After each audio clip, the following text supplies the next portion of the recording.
Greetings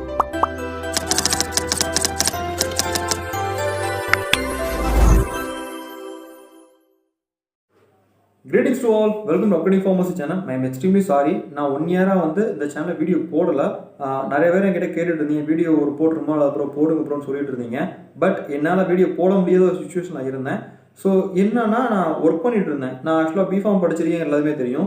so B Pharm படிக்கும்போது எனக்கு நிறைய வந்து டைம் இருந்துச்சு. ஸோ டைம் இருந்ததுன்னா நான் நிறைய கண்டென்ட்ஸ் கிரியேட் பண்ணி என்னால் முடிஞ்ச கண்டென்ட்ஸை கிரியேட் பண்ணி எனக்கு தெரிஞ்சதை நான் உங்ககிட்ட ஷேர் பண்ணிட்டு இருந்தேன் இந்த யூடியூப் சேனல் வழியாக.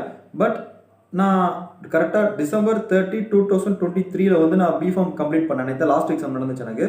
நடுவில் ஒரு நாள் தான் கேட்பேன். அதாவது 2023 அதாவது December 30 அன்னைக்கு ஈவினிங்கே நான் வந்து ஒரு கம்பெனிக்கு இன்டர்வியூ போயிருந்தேன், ஒரு ஹாஸ்பிட்டலுக்கு இன்டர்வியூ போயிருந்தேன். நைட்டே எனக்கு வந்து வேலை கிடச்சிருச்சு. January 2024 January 1, 2024 எனக்கு ஒரு ஜாயின் பண்ண சொல்லிட்டாங்க. நடுவில் வந்து December 31 வெறும் ஒரு நாள் தான் இருந்துச்சு. ஸோ எக்ஸாம் நான் அதுக்கு முன்னாடி முடிச்சதுனால ஒரு நல்லா ரெஸ்ட் எடுத்துட்டு அடுத்த நாள் வேலைக்கு போகிற மாதிரி தான் இருந்துச்சு. ஸோ அவங்க வந்து கால் லெட்டர் கொடுத்துட்டாங்க, நீ கண்டிப்பாக வந்து January ஜாயின் பண்ணிக்கோங்க அப்படின்ட்டாங்க. ஸோ அந்த January 1 வந்து நியூ இயர்ங்கிறனால சரி நல்ல நாளாக இருந்துச்சு, நானும் ஜாயின் பண்ணிட்டேன். ஸோ இனிஷியலாக நான் அங்கே என்னென்ன ஒர்க் பண்ணேன் அப்படிங்கிறத வந்து நான் இங்கே யூடியூப் சேனலில் வந்து ஷேர் பண்ணலாம்னு நினச்சேன். ஸோ நான் இப்போ அந்த ஜாபை குவிட் பண்ணிட்டேன். ஸோ நான் பிஃபார்ம் படிக்கும்போது நான் எம்ஃபார்ம் பண்ணணும் அப்படிங்கிற ஒரு முடிவோடு தான் இருந்தேன். ஸோ இந்த ஒரு ரீசனால தான் நான் ஹாஸ்பிட்டல் ஃபார்மஸில் ஜாயின் பண்ணேன்னு சொல்லலாம். ஏன்னா நான் வந்து பிஃபார்ம் படிச்சுட்டு இங்கே போகணுமா அப்படிங்கிற ஒரு யோசனைலாம் இருந்தேன். இங்கே நம்ம போகணும், நம்ம கம்பெனி செய்து தானே போகணும் ஒரு ஐடியாவில் இருந்தேன். பட் நான் இங்கே வாங்குற சேலரியும் கம்பெனியில் வாங்குற சேலரி நியர்லி சேமாக தான் இருந்துச்சு. பிகாஸ் நான் அடுத்து எம்ஃபார்ம் தான் பண்ண போகிறேன். நியர்லி எனக்கு தெரிஞ்ச வரைக்கும் 8 month தான் கேப் இருக்கும் நான் நினச்சேன். ஸோ பிஃபார்ம்லேருந்து எம்ஃபார்ம் அட்மிஷனுக்கு 8 month தான் கேப் இருக்குன்னு நான் நினச்சேன். பட் 11 month மேலே இருந்துச்சு அது. ஸோ இது எனக்கு ஒரு பெரிய பாசிட்டிவாக தான் இருந்துச்சு. ஸோ 8 மாதம் எனக்கு நான் அப்போ நினச்சது 8 மாதம். ஸோ அந்த 8 மாதம் இருக்குல்ல, இதில் நம்ம வந்து யூட்டிலைஸ் பண்ணணும். ஸோ வந்து வெட்டியாக இருக்கக்கூடாது, சும்மா இருக்கக்கூடாது, வீட்டில் பிஃபார்ம் படிச்சு சும்மா இருக்கக்கூடாதுன்னு ஒரு யோசனையில் இருந்தேன். பட் நான் வெளியே ஒரு ஊருக்கு போகிறேன், சென்னைக்கு போகிறேன், இல்லைன்னா திருச்சிக்கு போகிறேன், கோயம்புத்தூர் போகிறேன், இல்லைனா ஹைதராபாத் போகிறேன், அங்கே மாதிரி இருக்கிற கம்பெனியில் ஒர்க் பண்ணால் நான் நேரம் எவ்வளோ சம்பாதிக்கிறேனோ அதே தான் நான் இங்கேருந்து சம்பாதிக்க போகிறேன். Nearly same. ஸோ இதான் நான் சொல்ல வரேன், நியர்லி சேமாக தான் இருக்கும். பட் நான் அங்கே போய் ஒர்க் பண்ணுறேன்னா எனக்கு ரூம் ரெண்ட்டுன்னு ஒன்று இருக்குது. ஸோ சாப்பாடு செலவு ஒன்று இருக்குது. ஸோ இது போக வந்து எனக்கு ட்ராவலிங் சார்ஜஸ் இருக்குது. சரி நான் நம்ம ஊருக்கு நான் இருக்கிற ஊருக்கு வரேன்னா இதுக்கு ஒரு தனி எக்ஸ்ட்ரா சார்ஜஸ் இருக்கும். பட் நான் இருக்கிற ஊர்லேயே இப்போதைக்கு, ஏன்னா நான் அடுத்து படிக்க தான் போகிறேன்னு தெரிஞ்சதுனால சொல்கிறேன். ஸோ இப்போதைக்கு நான் இங்கே இருந்தேன்னா எனக்கு ப்ராப்ளம் இல்லை. நான் வாங்குற மொத்த அமௌண்ட்டும் என்னோட சேவிங்ஸ் தான் வரப்போகுது. ஸோ நான் அங்கே சேலரி வாங்குறது வந்து நிறைய செலவுகள், இங்கே இருக்கிறது வந்து எனக்கு சேலரி ஃபுல் அண்ட் ஃபுல் வந்து என் பாக்கெட்டு தான் வரப்போகுது. அந்த ஒரு நோக்கத்துக்காக தான் நான் இங்கேயே ஒர்க் பண்ணுவேன். 8 மாதம் தானே அப்படின்ட்டு ஒர்க் பண்ணேன். பட் இனிமேல் நான் அந்த சேனலில் வந்து வீடியோ போடுவேன். ஏன்னா நான் வந்து ஜாப் வந்து முடிச்சிட்டேன். ஸோ இப்போ வந்து நான் எம்ஃபார்ம் வந்து ஜாயின் பண்ணிட்டேன். ஸோ இனிமேல் ஒரு ஃபுல்லாக கொஞ்சம் ஃப்ரீயாக தான் இருக்கும். நான் டைம் முடிகிற அளவுக்கு நான் கண்டிப்பாக வந்து வீடியோ போஸ்ட் பண்ண தான் போகிறேன். ஸோ ஃபஸ்ட்டு வந்து ரொம்ப நாள் கழிச்சு வீடியோ போடுறதுனால இந்த ஒர்க்கோட எக்ஸ்பீரியன்ஸ் வந்து நான் உங்களுக்கு ஷேர் பண்ணலாம்னு நினச்சேன். நானுமே வந்து ஃபார்மசி ஒர்க் தானே, இது என்ன இருக்க போது, பெரிய ஒர்க்லாம் இல்லை, சும்மா மாத்திரை எடுத்து கொடுக்க போகிறேன் அவ்வளோதான் ஒர்க்குன்னு நினச்சிக்கிட்டு இருந்தேன். இதுக்கு போய் நான் போகணுமான்னு கூட யோசித்தேன். பட் ஃப்ரீயாக தானே இருக்கும், வெட்டியாக இருக்கிறதுக்கு போகலாமேன்னு யோசிச்சு தானே போனேன். பட் அது அப்படி கிடையாதுங்கிறது வந்து எனக்கு போனதுக்கப்புறம் தெரிஞ்சிச்சு. நான் போனதுக்கப்புறமே எனக்கு நிறைய எக்ஸ்பீரியன்ஸ் இந்த மாதிரி இருந்துச்சு. ஒரு வாரம் வந்து எனக்கு ரொம்ப சும்மாவே இருக்கிற மாதிரி தான் இருந்துச்சு. நமக்கு எந்த ட்ரக்ஸஸ் எங்கே இருக்கிற மாதிரி தெரியாது.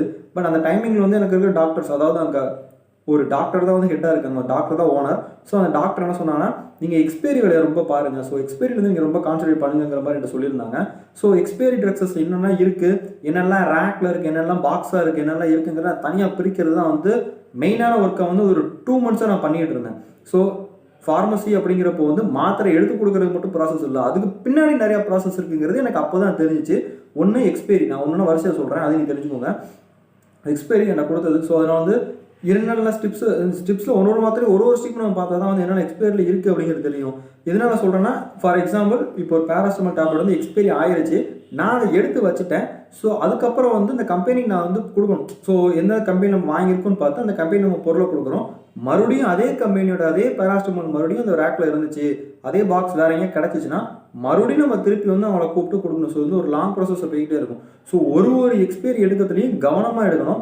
இந்த எக்ஸ்பைரி எடுக்கிறதுலேயே நான் எக்ஸ்ட்ரா ஒன்று பண்ணுறேன்னா, என்னென்ன க்ரூட் ட்ரக் அதில் இருக்குது, அதில் என்னென்ன பிராண்ட்ஸ் இருக்குங்கிறத ரெகுலராக பார்த்து தனியாக நோட் பண்ணி வச்சுட்டு இருந்தேன். இது எனக்கு வந்து ஃபியூச்சரில் ரொம்பவே யூஸ் ஆச்சு. இந்த மாதிரி நான் பார்த்துக்கிட்டு இருக்கிறதுக்கு அப்புறம் வந்து டிஸ்ட்ரிபியூஷனில் எனக்கு ஒரு சின்ன இன்ட்ரெஸ்ட் இருந்துச்சு. ஸோ நான் கொஞ்சம் கொஞ்சமாக டிஸ்ட்ரிபியூஷனில் வந்து போகணும் அப்படின்னு நினச்சேன். பட் இனிஷியலாக பார்க்கறதுல வந்து அது ஒரு பெரிய ஒர்க்காக இருந்துச்சு. என்னடா எடுத்தால் நான் கொடுக்க போகிறீங்க, என்ன ஒர்க்குன்னு நீங்கள் கண்டிப்பாக யோசிப்பீங்க. ஸோ இதில் என்ன ஒர்க்குனா, கரெக்டாக பார்த்து எடுக்கிறது தான் வருது. ஏன்னா மேக்ஸிமம் இருக்கிற டாக்டர்ஸ் எல்லாமே இப்போ பிராண்ட் நேம் தான் எழுதுறாங்க. ஸோ பிராண்ட் நேம் எழுதியிருக்காங்கிறப்போ ஒரே பிராண்ட் வந்து இன்னொரு ட்ரக்குக்கும் இருக்கிற மாதிரி இருக்கும். ஸோ அந்த கன்ஃபியூஷன்ஸ் இல்லாமல் எடுக்கணுங்கிறதுக்காக நான் ஸ்டார்டிங் இனிஷியலாக என்ன பண்ணேன்னா, என் கூட ஒர்க் பண்ணுறவங்க கொஞ்சம் எக்ஸ்பீரியன்ஸாக இருக்கிறாங்களா, அவங்ககிட்ட நான் எடுக்கிறதுலாம் கரெக்டாக அப்படின்னு ஒரு கேட்டுக்கிட்டேன்.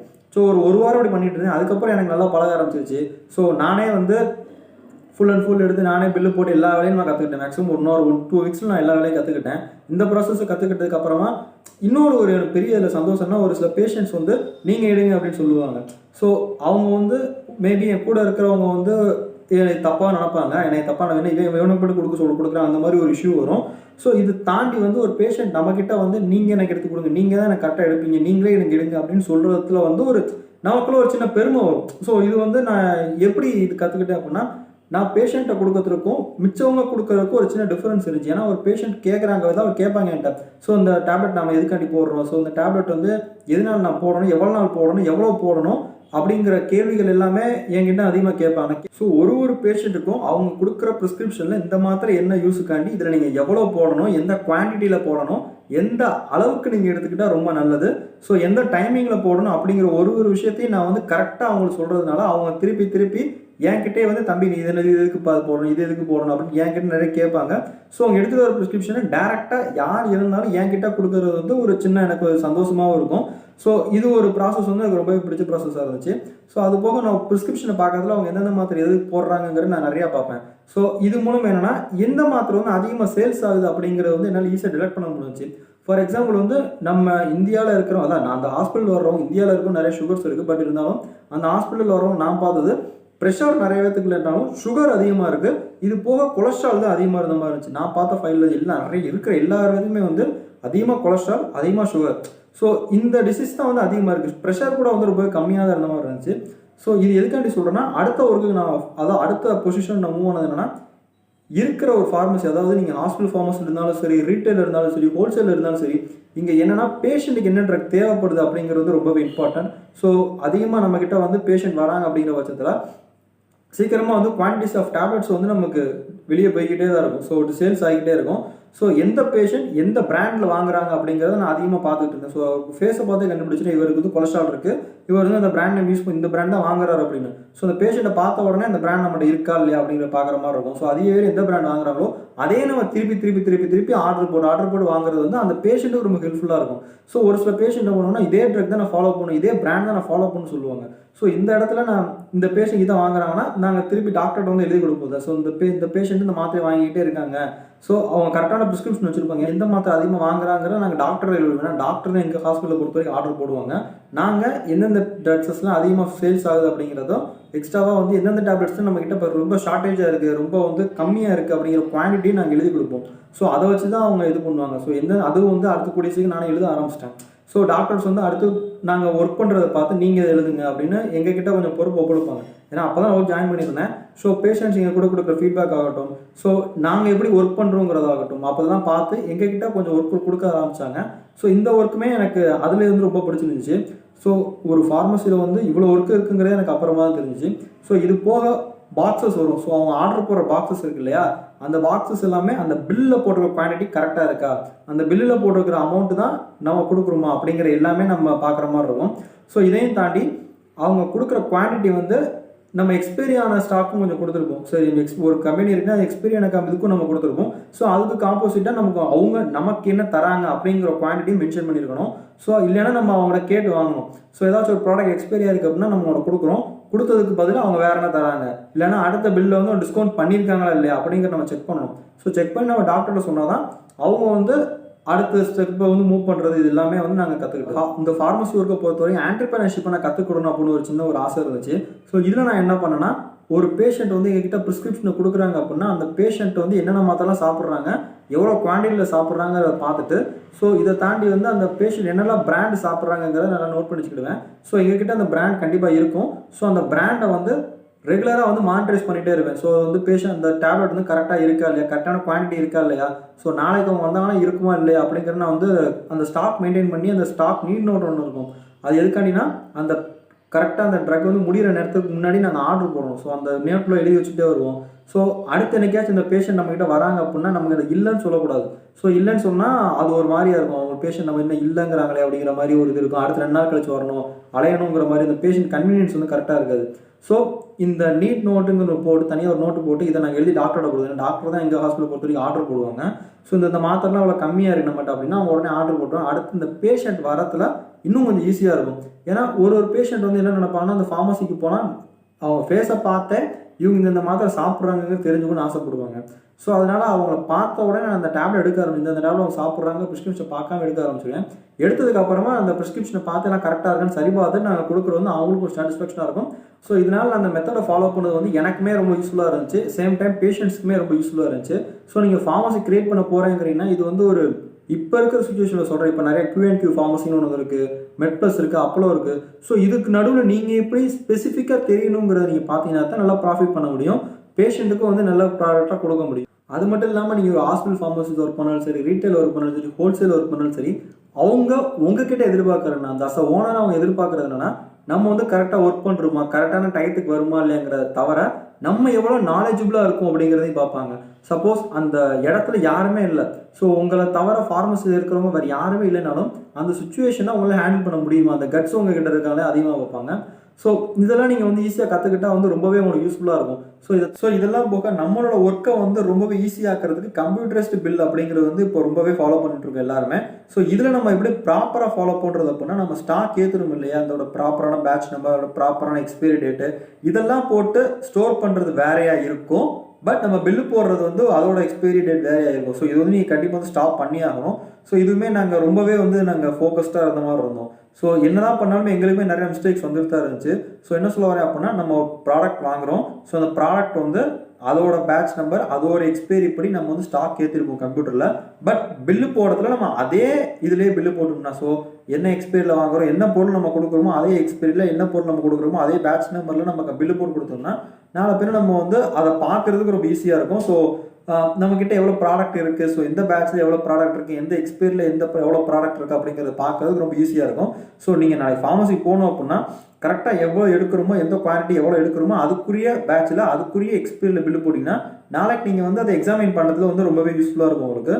ஸோ அதை தாண்டி வந்து மேக்ஸிமம் ஃபார்மசி ஒர்க் அப்படிங்கிறப்போ எனக்கு அவங்க கொடுத்தது வந்து வெறும் 8 மணி தான் கொடுத்தாங்க. ஸ்டார்டிங் 9 ஹவர்ஸ் டியூட்டி தான் கொடுத்துருந்தாங்க. பட் போக போக எனக்கு வந்து நம்ம இன்னும் ஒரு மணி நேரம் இருக்கலாம் அப்படிங்கிற மாதிரி தோணுச்சு. ஏன்னா எங்கள் ஹாஸ்பிட்டல் ஃபார்மசி பொறுத்த வரைக்கும் ரெகுலராக வந்து ரன்னிங் ஆகிட்டே இருக்கிறது தான். ஸோ 9 ஹவர்ஸுங்கிற நானாக போய் கேட்டேன், டாக்டர்கிட்ட கேட்டு நான் 12 ஹவர்ஸ் இருக்கேன் அப்படிங்கிற மாதிரி கேட்டு நானாக வந்து பேசி நானாக முடித்தேன். ஸோ இதுவுமே வந்து எனக்கு நிறையா ஈஸியாக இருந்துச்சு. ஸோ அதுதான் மெயின் காரணம். ஏன்னா 8 மணி நேரம் ஒர்க்கில் இருந்துக்கிட்டு அதுக்கப்புறம் நம்ம வந்து வீடியோ மேக் பண்ணுறது வேறு. பட் நான் இருந்த 12 ஹவர்ஸ் ஜாப்பு. ஸோ நானாக விரும்பி தான் கேட்டேன். அண்ட் ஃபார்மசியை பொறுத்தவரை இன்னொரு முக்கியமான விஷயம் ஒன்று இருக்குது. இது வந்து ரொம்பவே முக்கியமான விஷயம் என்னென்னா, அட்ரோஸ்டடின் ட்ரக்னு வச்சுக்கோங்களேன். இந்த ட்ரக் வந்து என்னென்ன பிராண்டில் இருக்குங்கிறது நமக்கு நாலேஜபிளாக தெரிஞ்சிருக்கணும். ஸோ எதனால் சொல்லுவார் அப்படின்னா, ஒரு சில பேஷண்ட் வந்து இந்த ட்ரக், அதாவது இந்த ஒரு பிராண்ட் இல்லை அப்படின்னா இன்னொரு பிராண்ட் வந்து இங்கே இருக்குது வாங்கிக்கிறீங்கன்னா கேட்டு நம்ம கொடுக்குற தப்பே கிடையாது.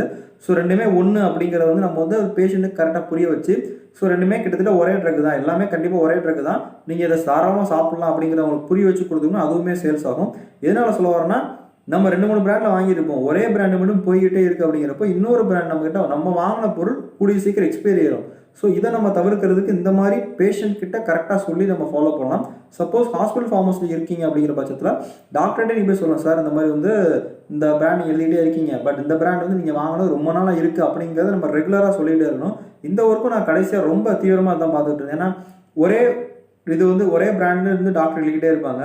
ஸோ இந்த ஒரே பிராண்ட் எழுதிட்டே இருக்கிறப்ப நம்ம ஃபார்மசியில் வந்து இன்னும் நிறைய பிரான்ச்சஸ் இருக்கும். ஸோ இதெல்லாம் வந்து அவங்க எழுத மாட்டாங்கன்னா கூடிய சீக்கிரம் இந்த பிரான்ச்சஸ்லாம் எக்ஸ்பைரி ஆயிரும். இது வந்து நமக்கு லாஸஸ் தான். ஸோ இதை போய் நம்ம டாக்டரோட சொல்லலாம். ஸோ இந்த பிராண்ட் வந்து நம்மக்கிட்ட அவைலபிளாக இருக்குது, இது இவ்வளோ குவான்டிட்டி அவைலபிளாக இருக்குது, பட் இது எதுவுமே நம்ம வந்து சேல்ஸ் ஆகிறதே இல்லை. ஸோ இந்த பிராண்ட் நீங்கள் எழுதுங்க அப்படிங்கிறத நம்ம கிட்ட இருக்கிறத நம்ம சொல்கிறோம். மெடிக்கல் ரெப்பாருக்கு சொல்ல தேவையில்ல, நம்மக்கிட்ட இதெல்லாம் இருக்குது சார், நம்ம ஃபார்மசியில் தான் அவைலபிளாக இருக்குது, இவ்வளோ குவான்டிட்டியில் இருக்குது, ஸோ இதெல்லாம் நீங்கள் வந்து எழுதலாம் சார், ஸோ இதில் வந்து நம்மக்கிட்ட இருக்கிறத நீங்கள் யூஸ் பண்ணிக்கலாம் அப்படின்னு சொல்லலாம். ஸோ அவங்களும் கரெக்டான பேஷண்ட்ஸை பார்த்து எழுதலாம். இதனால் நான் சொல்ல வரேன்னா, நம்மக்கிட்ட வர்ற கஸ்டமர்ஸ் வந்து அப்பர் மிடில் கிளாஸாக வருவாங்க, லோவர் மிடில் கிளாஸாக வருவாங்க. ஸோ இவங்களுக்கு வந்து நம்ம கரெக்டான பார்த்தா கொடுக்கணும். ஏன்னா ஒருத்தவங்க லோவர் மிடில் கிளாஸ் வராங்க அப்படிங்கிற பட்சத்தில் அவங்ககிட்ட வந்து அமௌண்ட் அவங்க கன்வீனியன்ஸ் தகுந்த நம்ம கொடுக்கணும். இப்போ இருக்கிற நம்ம மெடிக்கல் இதில் வந்து எக்கச்சக்க ட்ரக்ஸஸ் எக்கச்சக்க பிரான்ச்சஸில் இருக்குது. ஒரு சில பிரான்ச்சஸில் ரொம்பவே காஸ்ட் கம்மியாக தராங்க, பட் அதே குவாலிட்டி இருக்கணும். ஸோ அது வந்து நம்ம வந்து ரொம்ப முக்கியம். அதே குவாலிட்டி வந்து கண்டிப்பாக அவங்களுக்கு இருக்கணும். ஸோ இதுவும் ஜிஎம்பி தான், அதுவும் ஜிஎம்பி தான். குட் மேனுஃபேக்சரிங் ப்ராடக்ட்ஸ் வந்து அவங்க வச்சிருக்காங்களா அப்படிங்கிறத கரெக்டாக பார்த்து அவங்க ரேட்டு கம்மியாக வச்சிருந்தாங்கன்னா அதை நம்ம வாங்கி நிறைய பேருக்கு கொடுக்கலாம். ஸோ இதனால சொல்ல வரேன்னா, நம்ம கிட்ட வர்றவங்க கஷ்டப்படுறவங்களும் வருவாங்க, அவங்களுக்கு தகுந்த மாதிரி இருக்கிற காஸ்ட்டை கொடுக்குறதுல தப்பே கிடையாது. ஸோ அதனால தான் நான் சொல்ல வரேன், என்னென்ன பிராண்ட்ஸஸ் இருக்குங்கிறத பார்க்குறது இது ரொம்பவே ஒரு பெரிய இஷ்யூவாக இருக்கும். ஸோ எங்கள் பிராண்டுக்கு இந்த பிராண்டோட ரேட்டு கம்மியாக இருக்குது, ஸோ இந்த பேஷண்ட் நம்ம இதை கொடுத்தா தப்பே இல்லை, இதே குவான்டிட்டி தான் இருக்குது, இதே குவாலிட்டி தான் இருக்குது அப்படிங்கிற பட்சத்தில் நாங்கள் அதை கொடுக்குறோம் அப்படின்னு சொல்லி நம்ம பேஷண்ட்ஸ் டாக்டர்கிட்டே சொல்லிட்டு நம்ம கொடுக்கலாம். ஸோ பேஷண்ட்ஸும் அது விரும்புகிறாங்கன்னா நம்ம அவங்களுக்கு கொடுக்குறதுல தப்பே கிடையாது. ஸோ இதெல்லாம் தான் நாங்கள் நிறையா கற்றுக்கிட்ட விஷயங்கள். ஸோ கூடிய சீக்கிரம் அடுத்த வீடியோ சந்திக்கலாம். தேங்க்யூ ஃபார் வாட்சிங் திஸ் வீடியோ.